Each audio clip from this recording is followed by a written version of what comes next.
এই এ কোন জায়গায়? এই চারপাশে এত কুয়াশা কেন? তুমি আমায় কোথায় নিয়ে এসেছো? কোনো আওয়াজ হলো না।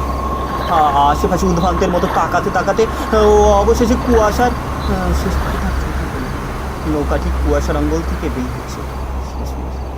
মাঝি, ও মাঝি, কথা বলো না কেন? হ্যারিকেন জ্বালাও।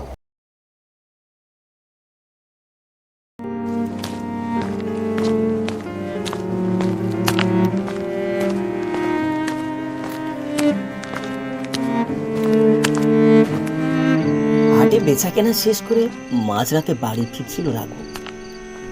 আজ হাটে খুব বেচাকেনা হয়েছে তার দোকানে। সপ্তাহের এই 2 দিন তার দোকানটা তার কাছে বাড়ির মতো হয়ে ওঠে। আজ রাতেও সে বাড়ি ফিরতো না যদি না তার পাশের বাড়ির এক ব্যক্তি তাকে তার বাড়িতে থাকা 5 বছরের মেয়েটির অসুস্থতার কারণ তাকে জানাতো। মেয়েটি জন্ম থেকেই একটু দুর্বল, মাঝে মাঝেই একটু অসুস্থ হয়ে পড়ে। প্রথমবার বাবা হওয়ায় রাঘব তার একমাত্র মেয়ের প্রতি খুবই দুর্বল। মেয়ের কষ্ট সে একদমই সহ্য করতে পারে না। জঙ্গলের পথ দিয়ে চলার সময় অবশেষে তার কানে এলো নদীর জলের চোলাক চোলাক শব্দ ভেসে আসছে। জঙ্গলের ভিতরটা ব্যবসা গুমটো গরম হলেও দিকটা ভালোই হাওয়া আছে। নদীর তীরে পলিমাটি ঘেরা ঘাটের দিকে রাঘব এগিয়ে আসতেই সে হতাশ হল। তীরেও একটাও নৌকা নেই। ইস, এবার কি হবে? এই গভীর কুন্তি নদী পার হওয়া ছাড়া বাড়ি ফেরার যে আর কোনো পথ নেই। ইস, সন্ধ্যের দিকে যদি বেরোতাম। এই রাত বিরেতে নৌকা মিলবে না। অজানা সত্ত্বেও কষ্ট করে জঙ্গল পেরিয়ে আসাটা যেন তাকে ব্যর্থতা ভোগাল। হতাশাই ভেঙে পড়ল রাঘব। মেয়েটি না জানি কি অবস্থায় আছে, কামিনীও অপেক্ষা করছে। কি জানি একা সব সামলাতে পারছে কিনা। শত হোক নতুন নতুন মা হয়েছে সে। মেয়ের এই বিপদে একা সব সামলাতে না পেরে নিজেকে হয়তো খুব অসহায় মনে করছে। রাঘবের মতো তীব্র যন্ত্রণা বুকে চেপে হাটে ফিরে যাওয়ার সিদ্ধান্ত নিল রাঘব। মাথা নিচু করে অসহায় হয়ে ফিরে যেতে লাগলো। হঠাৎ জলের দাঁড় বাওয়ার আওয়াজ তার কাছে ভেসে এলো। হ্যাঁ, এই শব্দটা সে ভুল শোনেনি, কিন্তু এত রাতেই এই পাড়ে নৌকা আসতে যাবে কেন? তাড়াতাড়ি পিছনে ফিরে তাকালো রাঘব। চাঁদের আলোয় বয়ে যাওয়া নদীর বুকে অস্পষ্টভাবে যা দেখতে পেল তা রাঘবকে অবাক করে তুলল। ছোট্ট একটা ডিঙি নৌকা, তাতে জ্বলছে একটা টিপটিপে হ্যারিকেন। দাঁড় বেয়ে তীরে ফেলেছেন একটি লোক। অন্ধকারে তার মুখ স্পষ্ট দেখাচ্ছে। আশার আলো ফিরে পেতেই রাঘব দ্রুত চলে গেল তীরে। নৌকার ঘাটের দিকে আকাশের চাঁদ হঠাৎই যেন মেঘের আড়ালে হারিয়ে গেল। মাঝি, এই আমাকে দয়া করে একটু ওপারে নিয়ে যাবেন? আরে খুব বিপদে পড়ে তোমার দ্বারস্থ হয়েছি, আমায় ফিরিয়ে দিও না। এসো এসো, নৌকা এমনিতেও খালি, কোনো সমস্যা নেই। সে নৌকাতে চেপে নৌকার ঘাটের দিকে আকাশের চাঁদ মাঝি দাঁড়িয়ে নৌকা দিকে দূরে ঠেলে দিল। নৌকা বসে মাঝরাতে নদীর সৌন্দর্য উপভোগ করতে করতে এক গভীর চিন্তায় হারিয়ে গেল। দাঁড় বাওয়ায় ছলাক ছলাক শব্দ, আশেপাশে হালকা কুয়াশা, আকাশে চাঁদ, অমাবস্যার মতো এক অন্ধকার ছেয়ে আছে আকাশে। ভাগ্যিস এই হ্যারিকেনটা ছিল, না হলে এই অন্ধকারে পথ ভুলে তারা কোথায় ভেসে যেত কে জানে। এই এত রাতে তুমি যে আমার কত বড় উপকার করলে মাঝি ভাই, এই তোমায় আমি কি করে বোঝাই। আরে না না না, সমস্যা নেই, সাহায্য করাটাই আমার কাজ। বছরের পর বছর আমি এই কাজই করে এসেছি।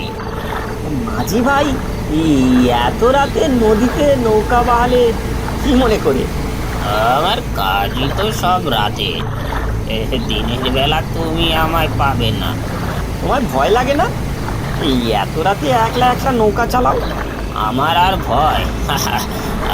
আমার আর ভয়টা?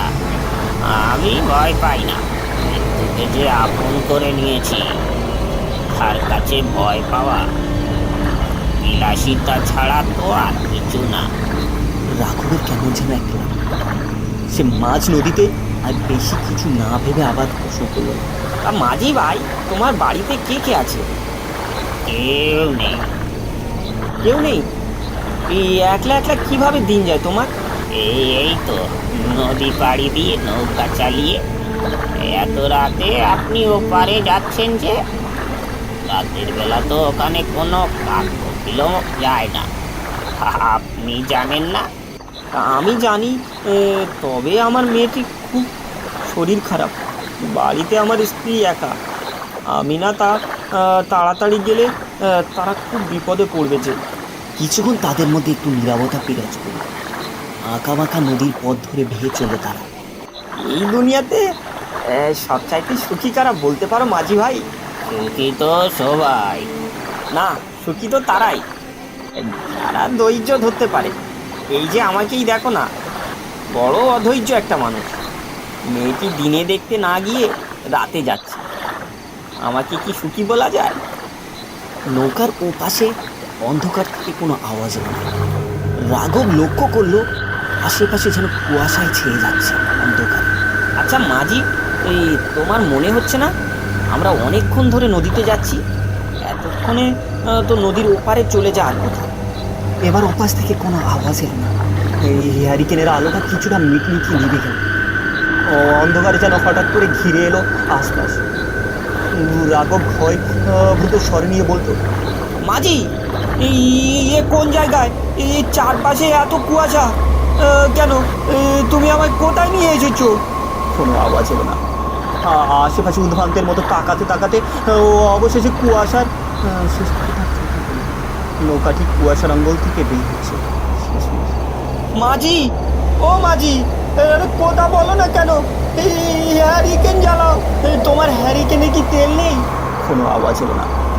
এই দিকটাই চাঁদের আলো চোখে পড়ল। নৌকাটা ধীরে ধীরে কুয়াশা ঘেরা আঙ্গল থেকে জেরিয়ে এলো। চাঁদের আলো নদীতে প্রতিফলিত হচ্ছে।